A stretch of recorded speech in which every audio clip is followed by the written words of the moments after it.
We're here with Browns General Manager Andrew Berry before the draft, and it's another year with no first-round pick. So this year, how are you guys approaching this? Yeah, honestly, it's pretty similar to the past 2 years in the sense that tonight will most likely be pretty low-key.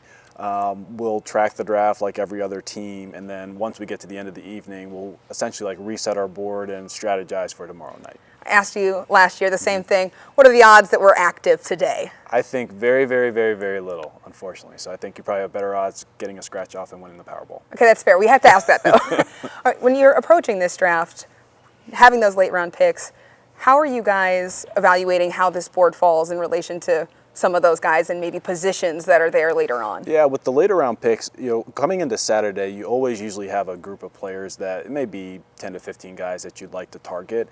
And by that point, the boards across the league, they really do spread at this point in terms of how people view the prospects. So they're usually always guys that we like, with those later round picks. But we think part of the flexibility with having, kind of those 6s and 7s is you don't have to always use them as a player. You can patch them as a part of a trade up, a trade down. You can use them for a veteran player. So we won't be beholden to any particular way to use the resource. We've asked you before, positions of need, and I think you guys have said you're not married to any one position, but the best player. Yeah. How much does that, though, weigh into the positions that are being taken? I mean, is it more position of need and the best player, or just general overall best player? I'd say it's probably more positional importance than positional need. That's probably the first place to start. We look at higher leverage positions on the field. Those are the areas that we want to be deploying the most resources year over year.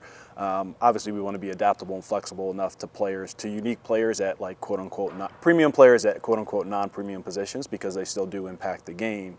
But by and large, we think of it with a long-term perspective and want to deploy our assets in the highest leverage spots. And in these past couple of years, not having that first-round pick, how has that shaped your front office and how you guys are approaching it, and how does that shift over after this draft? Yeah, I think probably the biggest thing is we think about it in terms of volume and veteran trades. I think if you look at the last 3 drafts, on average, we've used more picks, but then you throw in, and I guess it would be 22, Deshaun Watson and Amari Cooper we consider part of that class. Or last year we consider Elijah Moore part of that class. Or this year we consider Jerry Jeudy, part of that class. And so we think about creative ways that we can, turn maybe a more limited resource pool into, greater surplus. And that can come with trading down. That can come for trading veteran players. So we try and make it as creative as possible with using them. All right, I have to ask for the locals. Mm-hmm.